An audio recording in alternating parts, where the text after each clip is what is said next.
अस्सलामुअलैकुम। अब तक खबर के साथ मैं हूं आसफा जहरा। शामिल करेंगे अब तक हेडलाइंस। सूरज आंखें दिखाने लगा, मैदानी इलाकों में आज भी गर्मी बरस रही है। कराची में गर्मी ने नरमी कर दी, समंदरी हवाएं चल पड़ी, दर्जा हरारत 35 पर आ गया।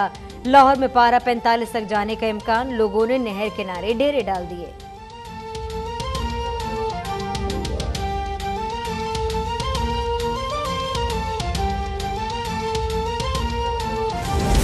मुल्क में गर्मी का लोड बढ़ा तो लोड शेडिंग भी तेज हो गई। सक्कर में 12 और देहात में 18 घंटे तक बिजली गायब रहने लगी। पेशावर, मुल्तान, रहीम यार खान, डेरा गाजी खान में भी लोग बिजली को तरस गए। लोड शेडिंग ने जीना हराम करके रखा हुआ है। रात घर पे जाओ तो रात घर पे लाइट नहीं होती है, सुबह घर से निकलो तो लाइट नहीं होती है। 6-6 घंटे 8-8 घंटे बिजली नहीं आ रही है। जाएं तो जाएं कहाँ? हम तो ये समझ रहे थे हुकूमत चेंज हुई है, शायद इसमें बेहतरी आएगी। कराची में लोड शेडिंग पर जमात इस्लामी का एहतजाज, 20 मई को शाहराह फैसल पर धरने का ऐलान। हाफिज नईमुर रहमान कहते हैं कि इलेक्ट्रिक से मुआहदा खत्म करके लाइसेंस मुअत्तल किया जाए। आवाम के बजाय माफियाज को नवाजा जा रहा है कि इलेक्ट्रिक को 95 अरब की सब्सिडी दी गई।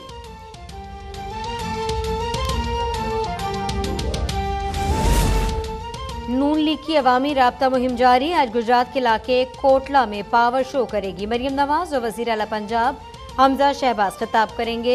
50 फुट लंबा 20 फुट ऊंचा स्टेज तैयार, 20,000 कुर्सियां लगा दी गई। तहरीक इंसाफ की भी तूफानी जलसे जारी, आज फैसलाबाद में पिंडाल सजा दिया गया।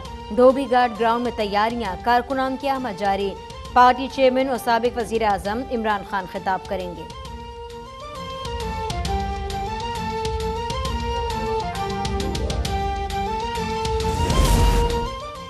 हुकूमत के खिलाफ साजिश के बाद मारने की साजिश आ गई। सेनेटर शहरी रहमान का इमरान खान पर तनकीद करते हुए कहा, बैरूनी साजिश का बयानिया नाकाम हुआ तो नया मंसूबा आ गया। इमरान एहतजाज के लिए कारकुनान को ब्लैकमेल कर रहे हैं। पीटीआई ने हमेशा मफरूज और इल्जामात की सियासत की।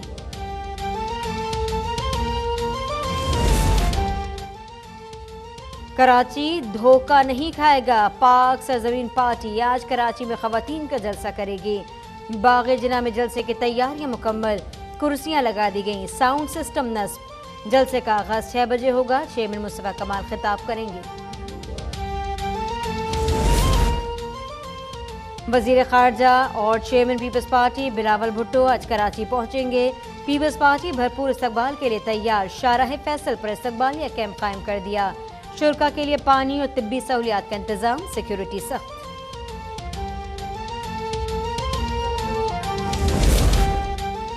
आटा, घी, चीनी सस्ती करके अवाम को रिलीफ देंगे, वजीर आला हमजा शहबाज का अज़्म। चीफ मिनिस्टर रिलीफ पैकेज को हतमी शक्ल देने की हिदायत कर दी गई। कहा वो दौरे करके अशिया की कीमत खुद चेक करेंगे। इजलास में शुरा ने 1000 फेयर प्राइस शॉप कायम करने की तजवीज़ दे दी।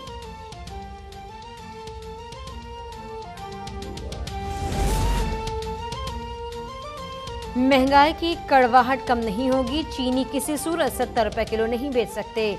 शुगर मिल्स एसोसिएशन ने पंजाब हुकूमत को टका सा जवाब दे दिया। कहा 4 लाख टन चीनी मुल्क की जरूरत से जायद पैदा हुई। हुकूमत 15 लाख टन चीनी बरामद करके $1 अरब ज़र मुबादला हासिल कर सकती है।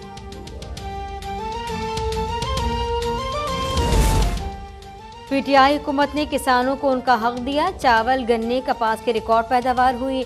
असद उमर ने अपनी हुकूमत के कारनामे गिनवा दिए। प्रेस कॉन्फ्रेंस में कहा, मौजूदा हुकूमत के आते ही लोड शेडिंग शुरू हो गई।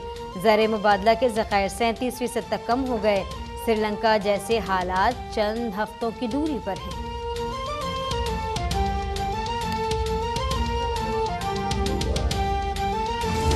पंजाब असेंबली अफसरान की गिरफ्तारी के लिए छापे, पुलिस ने सेक्रेटरी कोऑर्डिनेशन इनायतुल्लाह को हिरासत में ले लिया। Junior security assistant Ali Zeeshan, Ghulam Murtaza, research officer Shahbaz Ahmed भी ज़ेरे हिरासत।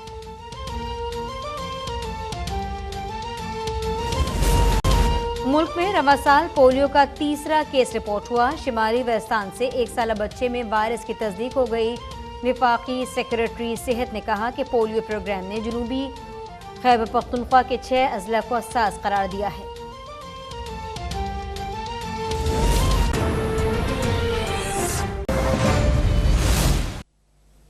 वजीर खजाना मिफ्ता इस्माइल प्रेस कॉन्फ्रेंस कर रही हैं। स्मगल करवा दी अफगानिस्तान और अफगानिस्तान के बजरिए आगे जगह पे आपने खाद स्मगल करवा दी। अब खाद पे मैं आपको बताऊं कि एक खाद की जो अब 2600-3000 रुपये की जो बोरी है उसमें 5000 रुपये की 4000 रुपये की गैस हमने सस्ती दी हुई होती है।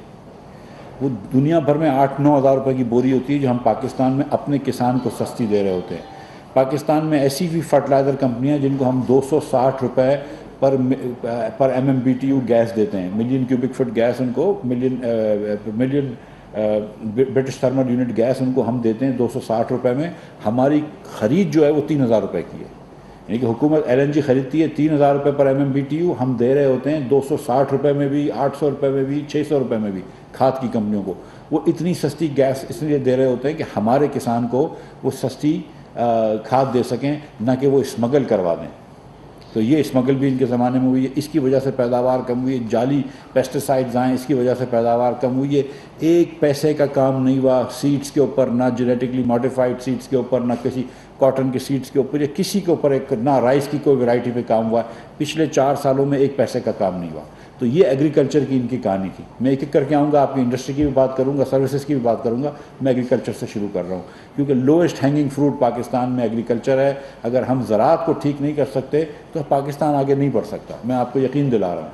मतलब ये ज़रई मुल्क हम इसको कहते हैं, और $8 बिलियन का हम चीज़ें इंपोर्ट करते हैं। $4 बिलियन की हमने इस साल के अंदर ये खुर्दनी तेल इंपोर्ट करेंगे, $4 बिलियन का। मैं उस पर आता हूँ प्राइस पे। $4 बिलियन का हम खुर्दनी तेल इंपोर्ट करेंगे। हम $2 बिलियन से ज़्यादा की कॉटन इंपोर्ट करेंगे या कर चुके हैं। हम चीनी इंपोर्ट कर रहे हैं। अब इस साल चीनी इंपोर्ट नहीं होगी। गंदम इंपोर्ट कर चुके हैं, पिछले साल हमने $600 मिलियन की है। अब हमको $1.5 बिलियन की गंदम इंपोर्ट करनी पड़ेगी। तो एक तरफ आप कहते हैं कि पाकिस्तान जो है वो ज़रई मुल्क है, और दूसरी तरफ आप $8 बिलियन की इंपोर्ट कर रहे हैं। इस साल पाकिस्तान का इंपोर्ट $75 बिलियन की स्पीड पे जा रहा है। मैं इंशाअल्लाह ताला जल्द आपके सामने कुछ सिफारिशात रखूँगा जिसके बिना पर हम इंपोर्ट को कुछ रोकेंगे। लेकिन इस वक्त पाकिस्तान की जो इंपोर्ट की स्पीड है वो $75 बिलियन है। पाकिस्तान की एक्सपोर्ट जो है वो $30 बिलियन की होगी। रेमिटेंस भी $30 बिलियन की इंशाअल्लाह आ जाएंगी। तो फिर भी $15 बिलियन का तजारती खसारा होगा, 45 बिलियन का तजारती खसारा होगा, और करंट अकाउंट डेफिसिट 15 बिलियन से तजावुज़ करेगा। गंदम इस वक्त इंटरनेशनल मार्केट में बहुत महंगी हो गई है, लेकिन पाकिस्तान में आटा जो है वो आप जानते हैं, जब नवाज शरीफ साहब छोड़ के गए थे हुकूमत, या मुस्लिम लीग छोड़ के गई थी हुकूमत, तो 35 रुपये का था, आज वो 80-90 रुपये का आटा मिलता है। हमने चीनी शहबाज शरीफ साहब जब से आए तो हमने यूटिलिटी स्टोर्स कॉरपोरेशन में भी 85 से कम करवा के 70 कर दी है। आज भी वो 70 रुपये की मिल रही है, और जब तक वो स्टॉक्स रहेंगे 70 की मिलेगी। और फिर उसके बाद मैंने इनसे कहा कि मेरे पास आइएगा, मैं फिर इंशाअल्लाह ताला कोई ना कोई आपको सब्सिडी दे दूँगा, तो आप चीनी सस्ती देते रहें लोगों को। हम घी के ऊपर भी तकरीबन 150-200 रुपये की सब्सिडी दे रहे हैं, 195 रुपये की, शायद 190 रुपये की सब्सिडी दे रहे हैं। तो घी भी हम यूटिलिटी स्टोर्स कॉरपोरेशन से सस्ता बिक रहे हैं। लेकिन ये चीज़ें खान साहब की हुकूमत में नाकाबिल बर्दाश्त महंगी हुई हैं, जिसके अंदर डिवैल्यूएशन का भी ताल्लुक था, और जिसके अंदर नाक़िस इकनॉमिक पॉलिसीज़ का भी ताल्लुक था, और बिल्कुल सही बात है कि जिसमें इंटरनेशनल कीमतें बढ़ने का भी ताल्लुक था। जो कोविड का शॉक मिला है वो बहुत पाकिस्तान की मईशत के लिए शॉक था, लेकिन फाइनेंशियली हुकूमत के लिए वो अच्छा साबित हुआ, क्योंकि $4 बिलियन से ज़्यादा की तो G20 कंट्रीज़ ने आपसे रीपेमेंट नहीं मांगी, वो आपको डिफ़र कर दी, तो $4 बिलियन वो बच गए। इसके अलावा IMF ने आपको $1.5 बिलियन एमरजेंसी फ़ंड्स दिए जो स्टेबलाइज नहीं होते। मकसद ये है कि IMF अमूमन लोन देती है तो आपके बैंक, स्टेट बैंक को लोन देती है जिसका डॉलर स्टेट बैंक में रहते हैं, लेकिन रुपी कंपोनेंट मिनिस्ट्री ऑफ फाइनेंस को नहीं जाता। ये जो $1.5 बिलियन दिया IMF ने, इसका रुपी कंपोनेंट भी मिनिस्ट्री ऑफ फाइनेंस को गया, तो वो भी एक फ़ायदा हुआ। उसके अलावा आपने दुनिया भर से भी लोन लिए, डिपॉजिट जिसको आप कहते हैं। तो ये इमरान खान साहब की हुकूमत को ये कोविड की वजह से फाइनेंस से बड़ा फ़ायदा हुआ, लेकिन आवाम को वो रिलीफ नहीं पहुँचा सके, और आवाम के पास सिर्फ महंगाई गई। फिर अपनी हुकूमत को बचाने के लिए आखिर वक्त पे उन्होंने ये पेट्रोल की कीमत के अंदर पेट्रोल की कमी कर दी। आपको याद है कि 160 रुपये या 62 रुपये का था, 160 रुपये का था गालिबन, उसको 10 रुपये कम करके 150 रुपये का पेट्रोल कर दिया, डीजल 145 का कर दिया। जबकि उस दिन समझी थी कि बढ़ाओ,